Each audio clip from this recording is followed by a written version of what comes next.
I fear not the dark itself, but what may lurk within it. Welcome to Lurk, bringing you creepy, strange, and bone-chilling stories, with your host, Jamie Jackson.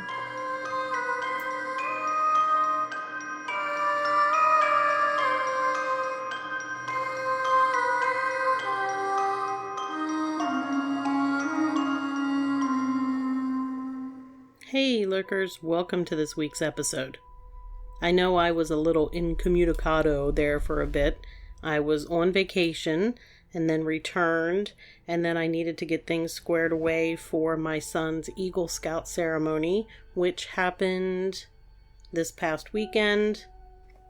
And now that that is all over, other than traveling to the Whitehall Sasquatch Festival the weekend of September 28th, life is returning to its sort of normal routine.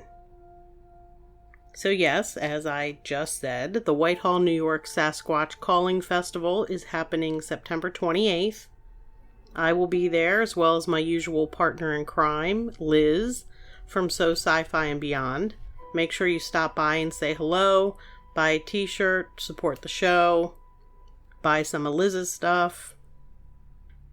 I will be doing a live from the Sasquatch Festival and possibly one on Friday the 27th if there's a strong enough signal for our Friday adventure. We usually travel Thursday up to New York. Friday we save for an adventure somewhere in the area, a paranormal adventure. Saturday's the festival, and then we come back home on Sunday. So keep your eyes peeled on Facebook for information on live events. I do plan, like I said, during the festival to do a live at some point. For this week's episode, I'm going to share a Baltimore legend. I actually thought of sharing this while having a conversation with my tribe, being Angelina, or Agent A, and Kelly, who doesn't have a cool nickname yet, so send your suggestions. We were talking about the game Light as a Feather, Stiff as a Board, which was something kids in Baltimore played quite a bit at sleepovers back when I was a kid, which was not yesterday. If you aren't familiar with the game Light as a Feather, Stiff as a Board, Wikipedia shares this description and information. One participant lies on the floor on their back. The others space themselves around that person, each placing one or two fingertips underneath the participant's limbs. The person closest to the head commonly begins by saying something like, "She's looking ill," which is repeated several times, and followed by, "She's looking worse," which is also repeated several times. The general direction of the call and repeat describes how the person is looking worse and worse, followed by saying, "She's dying," and finally, "She's dead." Variations of the spoken part of the game occur. In a common modern version, the person being lifted is told a story about their death and asked to imagine it happening to them. This is intended to unsettle the participants and to convince them that something may have changed, making it easier to lift the person than before. All versions of the game end with the phrase, "light as a feather, stiff as a board," chanted by those standing around the dead player as they attempt to lift their companion's body using only their fingertips. Some versions omit the story entirely, and only the "light as a feather" chant is used. After these repetitions, the person being lifted is described by the group as having become lighter or even entirely weightless. Another variation of the game takes place with one person seated in a chair. 4 volunteers agree to stand around the sitter, 2 on the sitter's left side, the other 2 on their right. Each of the 4 places 2 fingers under each corner of the chair's seat, and the 4 together will attempt to lift the chair and sitter, which generally fails. The volunteers will then perform some small ritual, usually involving rubbing their hands together or circling the chair in various directions. After this ritual, the volunteers hold their hands over the sitter's head to transfer energy into the sitter, which will presumably make them weightless. The lifters then retry lifting the sitter the same way as before. Also, it can be that the lifters lift the person sitting in the chair, doing the rest of the ritual as so, but holding at the 4 main points of the body, under the knees on each side and under the shoulders. The key to the trick is timing. Each of the lifters must apply the lifting force at the same moment. When this is done, the weight of the subject is divided equally between each lifter, requiring each person to contribute only 12 to 20 kilograms, or 26 to 44 pounds, of lift to raise a 50 to 80 kilogram, or 110 to 176 pound person. If the trick is performed without synchronizing the lift, it will fail. As participants attempt to lift at slightly different times, they are instead performing a series of lifts by smaller groups, resulting in a much heavier weight per person. This fact may be used as a deliberate form of misdirection from the person explaining the trick, first asking the group to go ahead and try to lift, to show that it cannot be done, and then asking them to try again on the count of 3 where it succeeds. Some people who remember performing the trick as a child will have exaggerated their memory of the effect, recalling the performance as lifting the subject effortlessly into the air for some time, when in reality they would only have lifted them for a moment.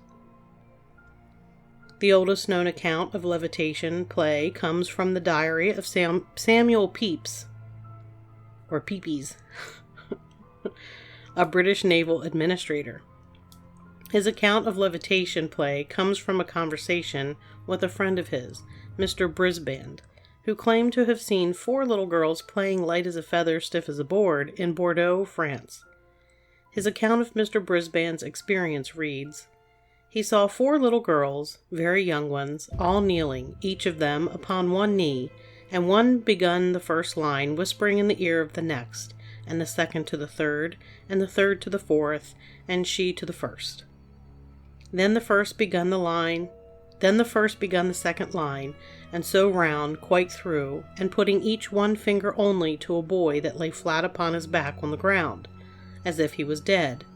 At the end of the words, they did with their 4 fingers raise this boy high as they could reach, and he, Mr. Brisbane, being there and wondering at it, as also being afeared to see it, for they would have had him to have bore a part in saying the words, in the room of one of the little girls that was so young that they could hardly make her learn to repeat the words, did, for fear there might be some slight used in it by the boy, or that the boy might be light, call the cook of the house, a very lusty fellow, as Sir G. Carteret's cook, who was very big, and they did raise him in just the same manner." They also spoke of a chant that accompanied this performance.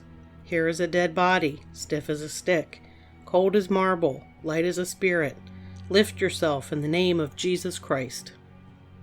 The phenomenon has been observed into modern times, often becoming described as a form of spiritualism or seance, and considered anathema by some religious groups. It is widely considered a simple spooky party game along the lines of Bloody Mary and telling of ghost stories. Interesting that this description mentions Bloody Mary as well, because this is the exact segue we had in our conversation. We were discussing playing the light as a feather game as kids, and I mentioned that instead of saying Bloody Mary in the mirror 3 times, in Baltimore you said Black Aggie 3 times. And that, ladies and gentlemen, is the topic of this week, the legend of Black Aggie. If you grew up in Baltimore, you know exactly what I'm talking about. Unless you're a millennial, and then you have no clue. If you're a Gen X or older, you know what I'm talking about. Not dissing the younger groups, she was just long gone by then. Our legend begins in 1885 near Lafayette Square, not far from the White House in Washington, D.C., to clarify. Marion Clover Adams lived there. She was a celebrated socialite, hostess, and one of the country's earliest portrait photographers. At the time, though, she was thoroughly despondent about the death of her father, and she ended her life by drinking chemicals from her photography developing supplies. I believe it was potassium. Her husband, Henry Adams, the great-grandson of President John Adams, and the grandson of President John Quincy Adams, was grief-stricken. He wrote in a letter to a friend that, during the last 18 months, I have not had the good luck to attend my own funeral, but with that exception, I have buried pretty nearly everything I lived for. He commissioned one of the world's most celebrated sculptors, Augustus St. Gaudens, to create a gravesite memorial in Rock Creek Cemetery.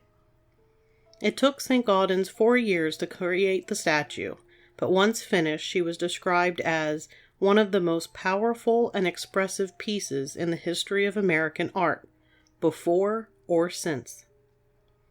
She became known as the Adams Memorial, and later, Grief.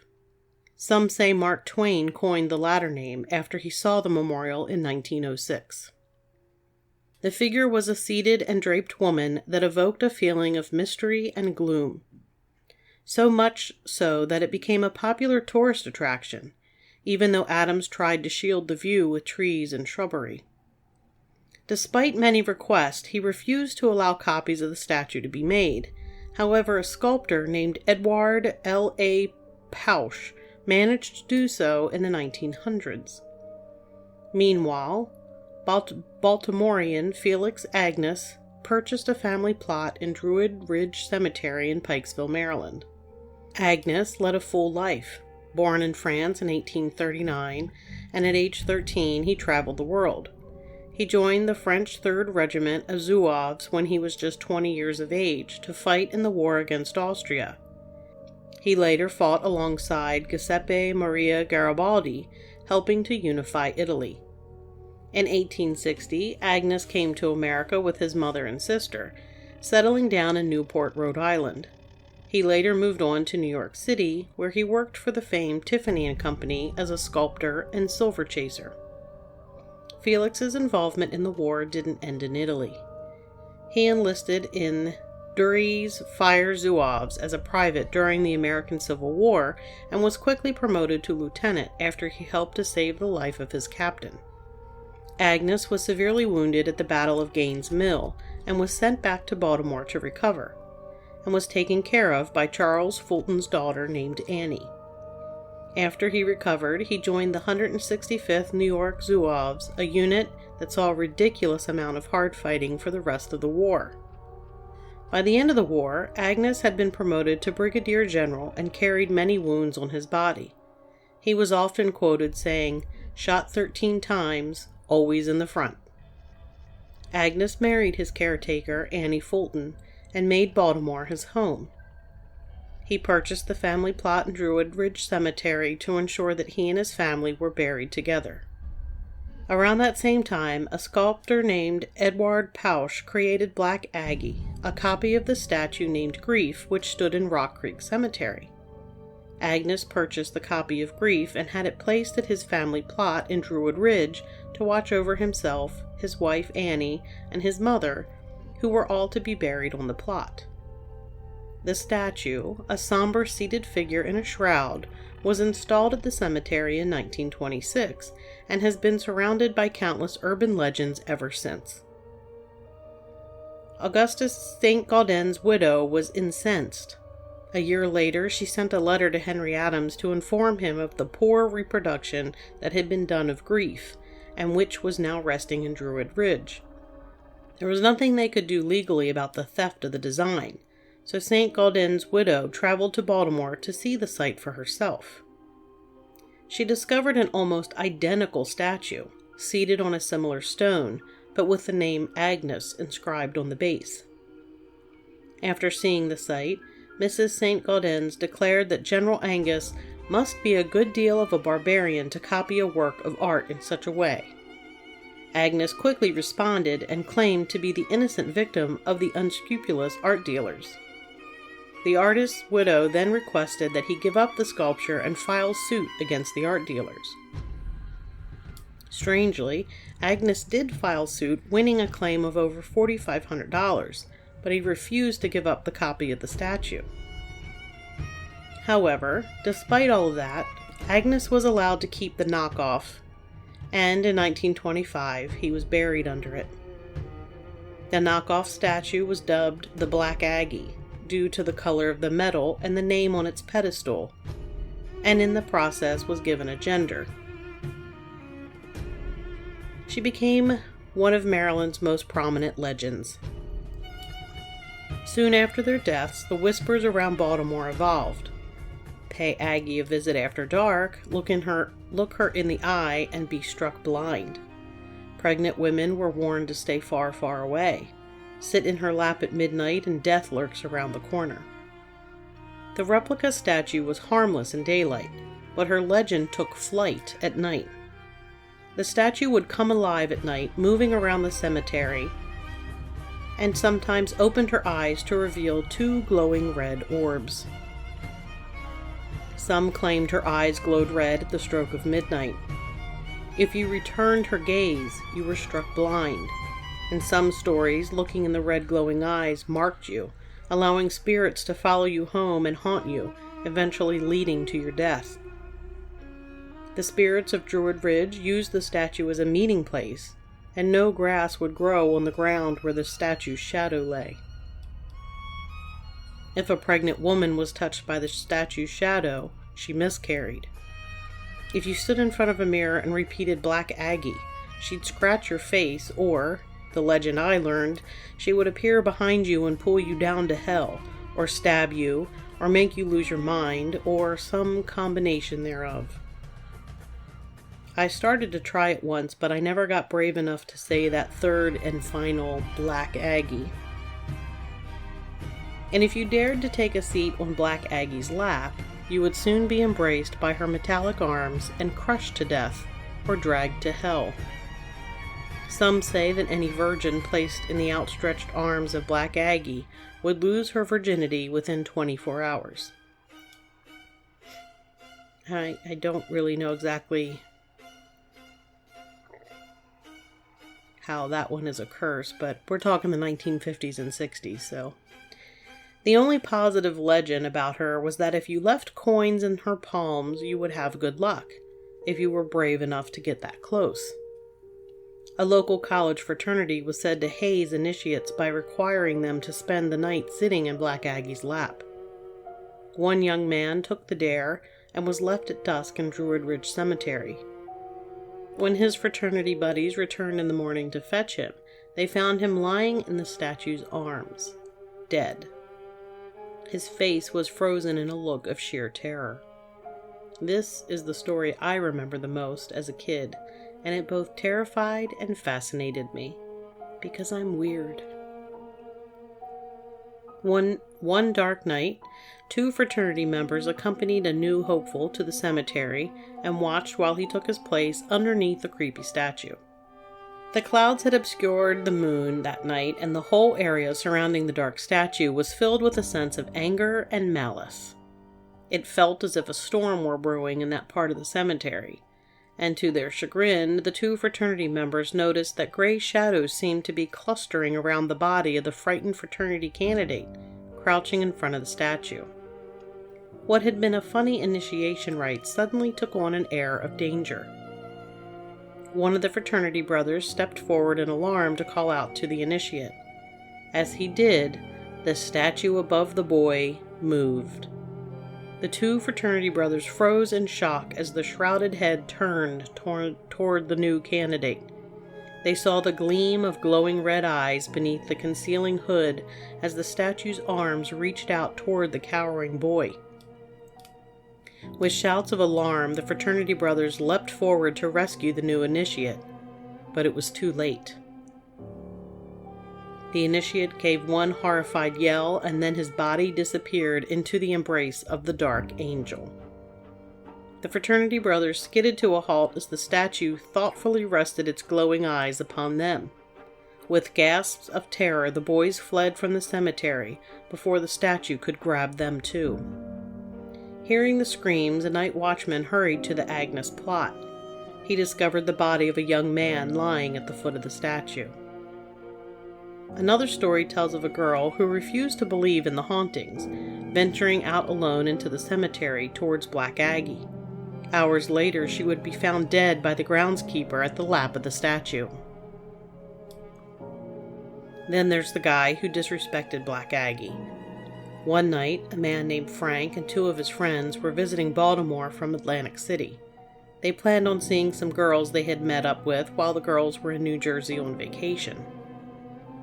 The group decided to go sightseeing, and one of the stops they made that night was to see the legendary statue of Black Aggie. The girls took them to the cemetery and told them a story or two about the monument. Frank and his friends walked over for a closer look, curious to see, as the girls told them, if anyone had placed coins in Aggie's hands for good luck, as was the local tradition. They didn't find any coins, but Frank's friend, Freddie, thought it would be funny to snuff out his cigarette in Aggie's hand instead. "We told him not to," Frank later recalled, but Freddie just laughed. He didn't believe in any of that stuff. About 10 years later, Freddie was found in a dump in South Carolina. He had been shot in the back of the head, mafia style. They never found who did it. Frank paused for a moment and appeared thoughtful. "It's been many years now, but I will never forget the feeling that I had standing in front of Aggie that night, as if she knew the future and could see what lay ahead for us." We all know who killed Freddie. It was Black Aggie, getting her revenge, 100%. Another story of Black Aggie was that one morning in 1962, a watchman discovered that one of the angel's arms had been cut off during the night. The missing arm was later found in the trunk of a sheet metal worker's car, along with a saw. He told the judge that Black Aggie had cut off her own arm in a fit of grief and had given it to him. Apparently, the judge didn't believe him, and the man went to jail. Just so you know, the arm of the statue was never cut off. So I'm not really sure where that story came from. It's uncertain what exactly started the haunting rumors about Black Aggie. Some claim the spirit of Felix Agnes's wife, who died in 1922, took hold of the statue. The nocturnal crowds, notoriety, and resulting vandalism were too much for the Agnes family descendants. They quietly donated the statue to the Smithsonian Institution in 1967. The museum had little interest in displaying her, though. She was placed in storage and quietly forgotten, at least by her D.C. caretakers. Not so in Baltimore, where Black Aggie's legend never died away. In 1996, a Baltimore-based reporter discovered that she had been quietly on display since 1987 in a somewhat out-of-the-way courtyard of the National Courts building. Ironically, the final location is on the east side of Lafayette Square, the same neighborhood where Marion Clover Adams took her life in 1885. And with that, that's going to do it for this episode. Do any of you have Black Aggie stories? Or stories from your own community about a creepy legend? If so, send them to me at lurkpodcast@yahoo.com. I dare one of you to say Black Aggie in the mirror, in the dark, 3 times and let me know what happens. Unless you get dragged to hell, in which case I don't think you can send me emails from there. Maybe, I don't know. If you like what you hear, make sure to tell your friends. And if you have a minute, give us a 5-star review. And until next time, keep lurking.